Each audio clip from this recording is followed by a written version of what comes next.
Hello, everyone, and welcome to Celebrating Cinema, a podcast for the love of cinema. I'm your host, Lara Gommans, and if you haven't already, please leave us a review, as it really helps us to keep making this podcast. To coincide with Liberation Day and the May 4th Remembrance, we're discussing Alain Resnais' Hiroshima Mon Amour.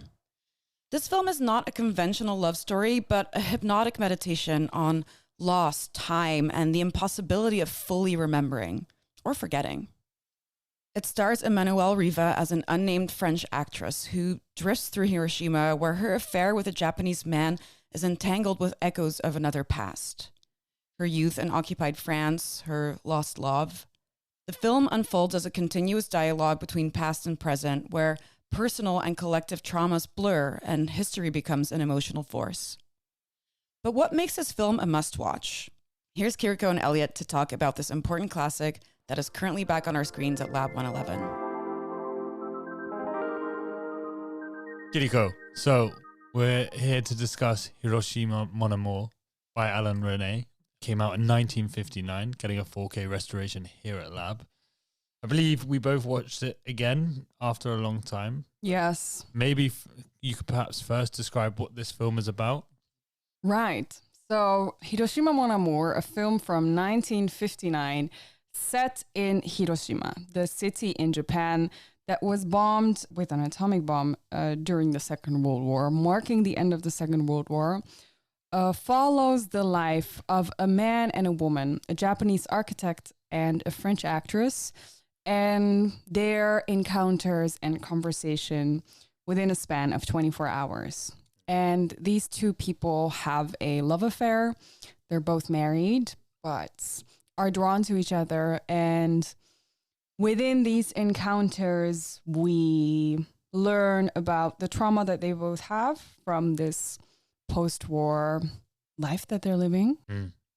And we also get glimpses of their past and flashbacks of how they have experienced the war. I think what's interesting is that it starts out almost as like a documentary, like the first 15, 20 minutes. I got like big, strong Adam Curtis vibes. For anybody that don't know, he's this like British documentary maker. And it's like a collage of images with someone talking over, and it feels very poetic. And you sort of just see the devastation left of the dropping of the atomic bomb. And it's told through the French actor.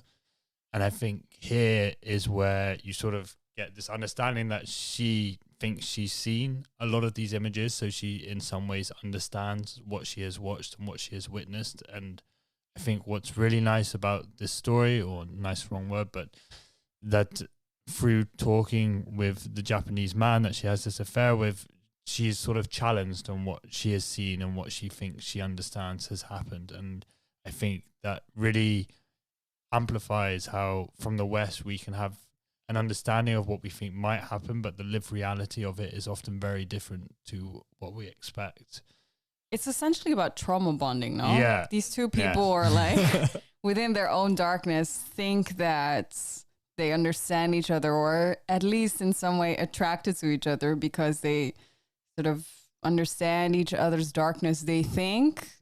But then also you totally understand that they do not. Yeah. Because also as a viewer, it's funny that you follow her POV, no? Yeah, yeah. And then it's a weird thing to do, I think, to sort of compare like one's personal trauma with a nation's trauma, or maybe like a human trauma, I would say. Like the atomic bomb is really like something so destructive to each human and each individual in that sense. Yeah, to clarify, so the French actor, she reveals that she had also an affair or just a romantic relationship with a Nazi officer in France, and then she was shamed by her French community or French village for that, and was made to leave her family, but spent time in a cellar. And I think, well, how I looked at it is, yes, obviously there's the relationship between the personal and like a national or on a grander scale, but I felt like she represented France herself and he was Japan, and that you kind of get there at the end how they start calling each other Hiroshima and Niveles, which is the village in France that she's from.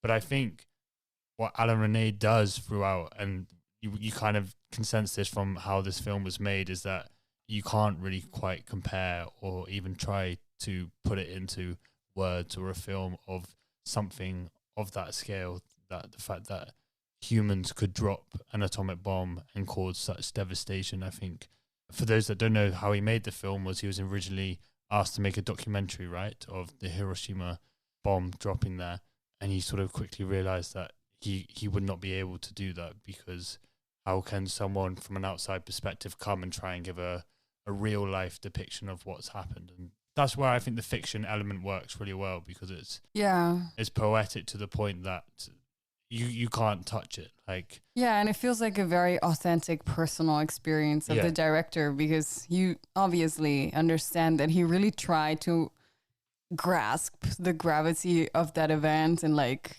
you feel his research, and then it's just like him reflecting upon whatever his research was. Yeah.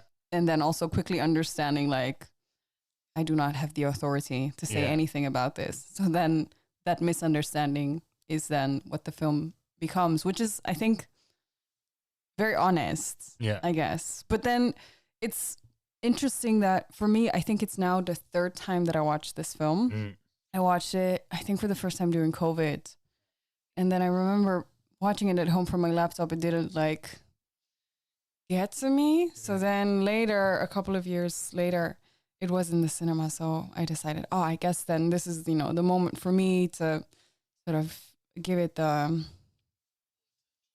screen that it deserves. And then still it didn't like hit me. Yeah. And then I watched it now for the third time. And then I guess that's also kind of like the point, right? Like, it doesn't need to hit, maybe, because it is about these different languages of trauma or different lived experiences of trauma that we as humans have. And we sort of try to understand each other. But then, because that's an impossible task, then you're, as a viewer of this film, also left in this limbo of glimpses of darkness and sort of like referential pain, but not the actual pain. Yeah. Because obviously the film is about memory, right? How, obviously. Did you not know that? You tell me. Kind of what you say there is that how for two people to try and share their memories of something, you're never still going to be able to understand what that is just between the two of you. And then for someone outside of that witnessing that conversation, how can you actually fully comprehend the memory of what they've endured? You can only see the scars that it's left on them rather than the actual devastation. Because I think it's very easy for us to see these kinds of images of devastation. And I think there's so many parallels to today of what we're witnessing in Palestine, especially, and Ukraine. But I always try to think, actually, like, we see only the moments of like utter devastation and death, right? But we don't see the day-to-day of just like having to get by, of having to spend that time of knowing when you're next going to get food or just waiting. And I think that is something that's carried through memory. And I think something that perhaps Alain Resnais tries to get at, in the sense of what's the effect of it on the person themselves after, because they've passed through that time and it's changed them. They've had to, like I keep coming back to saying, wait for things to change, in the sense of, or wait and witness the smell of death around them. Those things I think you can never quite show in the same way. Does that make sense? Yeah. Wow, that's beautifully put. What you're saying makes sense, because it's very, you would think, an impossible task to sort of capture the weight of what something like this can feel like. But then what's interesting about it is that I think maybe the best war documentary has been made by Alain Resnais, the same director, which is called Night and Fog. And it is a film that was made a couple of years before he made Hiroshima Mon Amour. Yeah. Which is about the Holocaust. And it's, I think, only like 30 minutes or something. It's very short. And it's a film that mixes footage from during the war and after the war. And then it's like black and white, but also in color.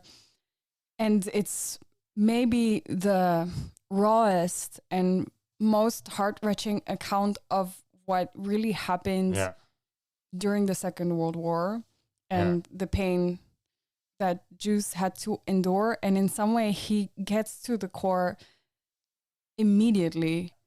And then, of course, you're in the event itself, but also very much in the aftermath and how that pain carries throughout one's body after the war is over. So I find it also kind of interesting how he protected himself from telling the same story of pain after he made Night in Fog. I think it's, he is the master of capturing that pain, but then still he sort of, he refrained from it because he felt he was not the right guy to do it. But then I wonder, like, he didn't do it, but then also it hasn't been done. No. I mean, obviously you have like documentaries of Hiroshima, but not to quite the same extent. I mean, obviously I would recommend anybody maybe to even watch Night and Fog first and then Hiroshima Mon Amour, because I remember watching Night and Fog, you feel sick. Like, you can't ever picture what people could do to each other. And there's a really powerful bit at the end where they sort of arrest different people of like the officers, but also some of the prisoners who were there sort of running these illegal hierarchies within like the concentration camps. And they would all say, it was not my fault. I'm not responsible for this. I think the deflection of responsibility there was telling of how like people can sort of just be coerced into doing these things and not necessarily feel a sense of responsibility for it. But I think it's interesting that he considers there to be some kind of maybe gaze or voyeurism if he comes to Japan and apply the same sort of lens through which he looked at the Holocaust. And I don't know why that is. I think maybe because, again, just the proximity of the Holocaust to France and what he experienced or what he heard, that he felt he could perhaps try and come to terms or put it into words of what happened. Maybe it's also within the nature of the atomic bomb itself, no? Because there is, I mean, not to compare the two events with each other, because that's kind of also what the film does. And I don't really want to do that. But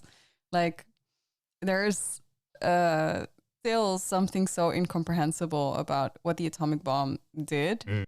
And also, it's so far attached from the idea of how you as a human can be killed, that in that sense, I can also understand that it's, you know, the aftermath is just a complete blank page. There's not really much that you can capture when something so massive has occurred. So in that sense, it's also a pretty impossible task. I wonder still if it has actually ever been captured in a way that made me feel like a fraction of what has happened there. Yeah, as in a certain understanding of what has happened. Because I was also thinking, as you, like, the two characters, they do go and wander a little bit through Hiroshima, and in the end, like, this could be anywhere in Japan, and you don't know that. There's no, like, scars visible enough to show that an atomic bomb was dropped here and so many people were murdered, that you kind of forget it in a way. And it's, again, I think it comes back to the idea of memory, right? Of how that place is remembered, or how they remember the place and how they interact with it. But I think you also see from the French actor who's there that even though she's seen all these images and thinks she understands, that when she's there, she more confronted with her own trauma than what she was expecting to go and see, perhaps. That she has to go inwards because the landscape has changed so much that you can kind of hide from it. I find it interesting also that the Japanese man is an architect, because architecture is a big theme in the film. He shows a lot of the Japanese architecture, which is often contrasted with like the complete utter like just erasure of anything before that. And I think, well, if you look at like the brutalists now, how architecture was also a reflection of people rebuilding or trying to show something from their culture and what that looks like. I think there's something there with that. We've spoken quite a bit about the film and how we experience it, but why, like, it's considered like a very poignant film. So it's like considered one of the founding films of the French New Wave, which was a whole movement. We did an episode of your favorite Jean-Luc Godard. But perhaps we could try and maybe put into words why this film is iconic or is necessary for viewing. I think it is part of that canon of films that are perhaps necessary to watch, especially alongside Night and Fog. I can think of a few things for sure. I think, and this is quite unrelated to the topic of the film, but what is quite astonishing and unique, and also because of that extremely weird, is that this is one of the few films that has been made in Europe or the so-called West, where an East Asian man is depicted as an equal love interest. Yeah. And by no means is he exoticized, and neither is she by him, which I think in itself in this era of film is revolutionary. And funny enough, I think that film came out and you just see a handsome Japanese man with his own troubles, but his Japaneseness has nothing to do with why he's attractive within the story. But then for a very long time after this film, this was still the only film that had like a fair representation of East Asian masculinity. So I think that in itself is already quite beautiful to see. And it's also, I remember looking at it and I thought this is the first time that I'm seeing this. And that is so wrong with the world. It's not even like a stereotypical masculinity at all. He's very vulnerable and open and sort of, emotional, I think, which is very strong. Yeah. And they also both speak, well, she doesn't speak in Japanese, but they use both languages throughout the film, which I think is also, and that it really highlights the equality between these two people coming together and meeting. Yeah. This film is like part of that new period of like modern films where like it's less narrative driven. There's not necessarily the same linear structure. Like we're talking, obviously memories are part of that. So how they jump between the past and the present, I think are sort of big indicators of that. But I think it's also the fact that there was a whole, like, so many films have been made post-war. Like you have Italian neorealism, but I think for this was trying to actually come at it from a different side. But I think I don't have the best knowledge, but I can't really think of too many films that focus perhaps on the aftermath of the Hiroshima bomb dropping. And it's more about maybe the action that leads up to that or the countries having to rebuild themselves. And I think this itself is taking on, because again, the so-called West, they are responsible for this, America especially, and it's how I think we come to terms with that, or how people from the West who are responsible for that actually confront the truth of what they've done. Again, how like you may think you know what you know, but in reality it's very different to what had happened. Yeah, from my understanding, it was also quite complicated to release this film, or at least the United States really tried to sort of like hijack the release of this film because, of course, Japan was occupied by America after the war. And that is, of course, also the main reason why there hasn't been very good American, representation is not the right word, but view on what this atomic bomb has done. Because, of course, Japan was no angel in the war because they were fascists. But yeah, there's no way to sort of as a viewer to understand that we have to hate the game and not the players or something. Of course, everyone in the war is a victim from the regime that they live in. Also, if I think about it now, like I would say Oppenheimer is like the most recent film that talks about this, and then it also totally does not talk about it, right? It's like there's like literally like 3 minutes of like 0 Japanese people. Yeah, I think maybe there's like a quick montage, if I remember correctly, of what happens in Hiroshima or like something. Right. that Oppenheimer himself sees or something. But sort of in classic Nolan style, it's all centered around the one man and his geniusness and him having to come to terms with power of his geniusness. Oh my rather God. than And also like the pain that he has to endure Yeah. is like him not being able to work in the US anymore. Yeah. Like there's more sympathy for him than for the people that actually yeah. died because of what he made. Oh, Nolan. That the US, I mean, it really tried to hijack the release of this film. And I think that's pretty telling Yeah. because the film really doesn't tell that much. It's primarily about a woman experiencing the war from her perspective in France.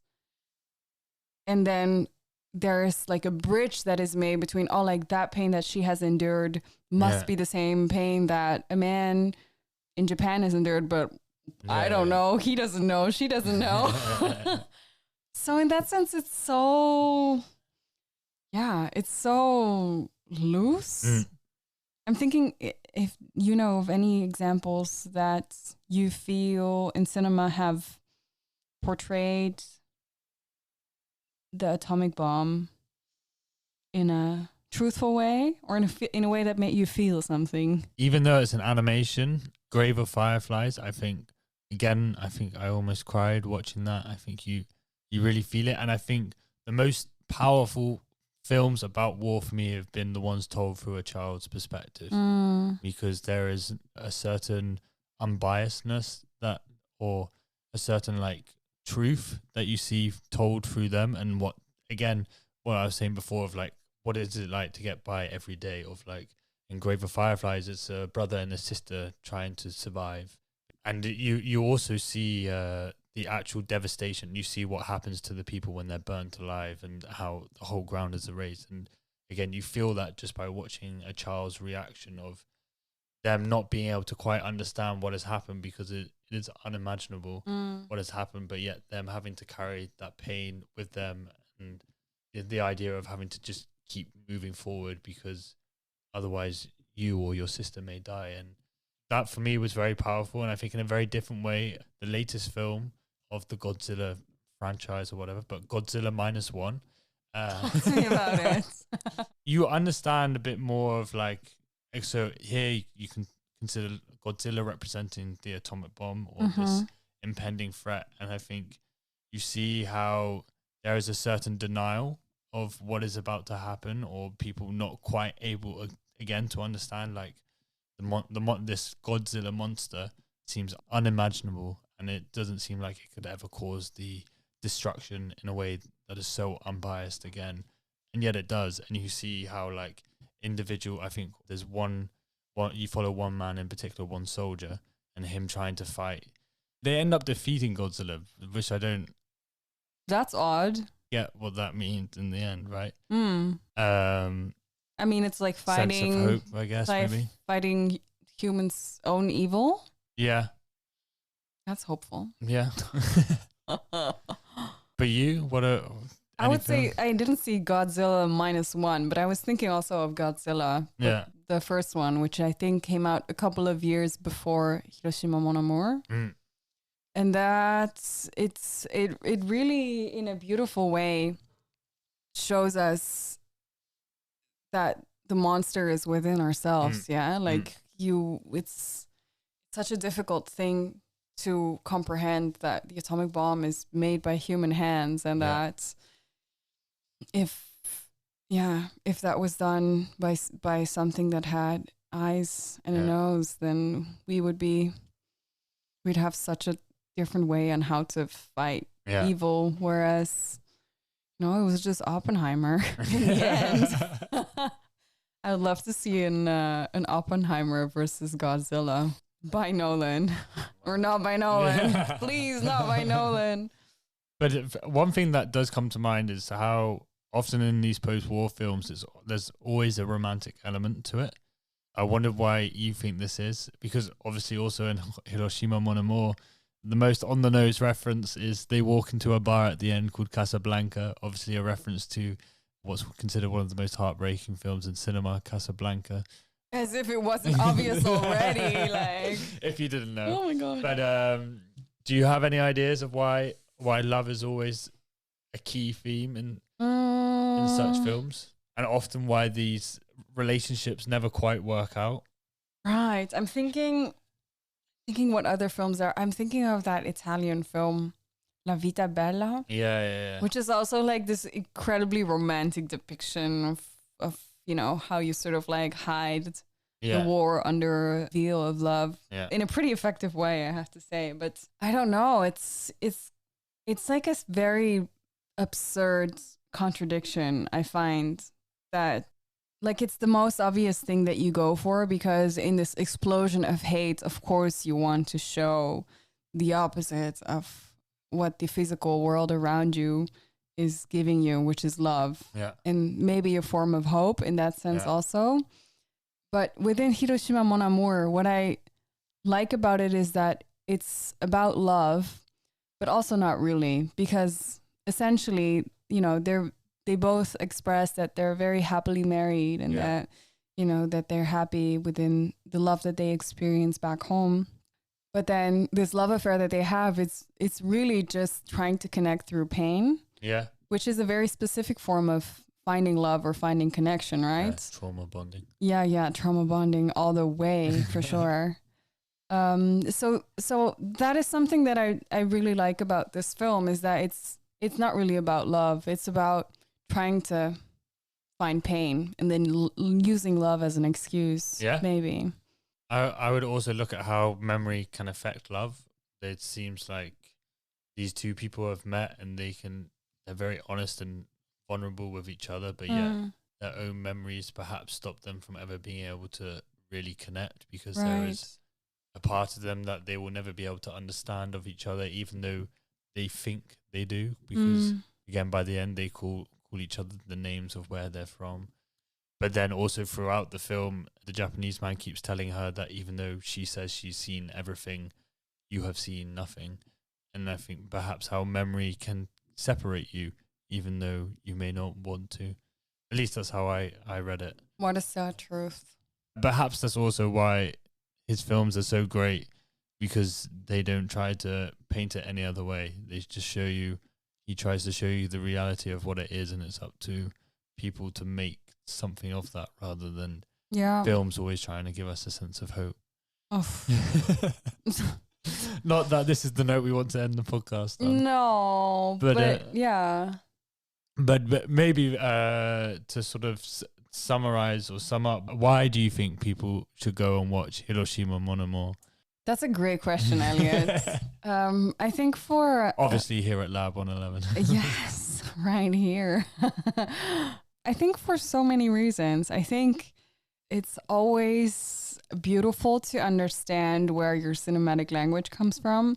And this film is like known to be the first film that has a very realistic is maybe not the word, but a truthful depiction of flashbacks, which isn't like the flashback that the screen goes blurry and there's like this sound effects. It's a flashback close to how one experiences a flashback yourself. It's beautifully made, and also this mix between fiction and documentary is done in such a poetic and emotional way that it will touch you for sure. Yeah. I think just to add, I think the relevance of today, like I said, that's a good one. The genocide that you see, the invasions that you see, the war that you see, we think we can understand it. We think we can empathize with what the people are going through and what they're suffering through. But when you watch this film, you perhaps realize you will never quite know. And that's okay. I think it's not that we should try to always to understand, but to maybe to recognize where those differences are, or where our privileges are.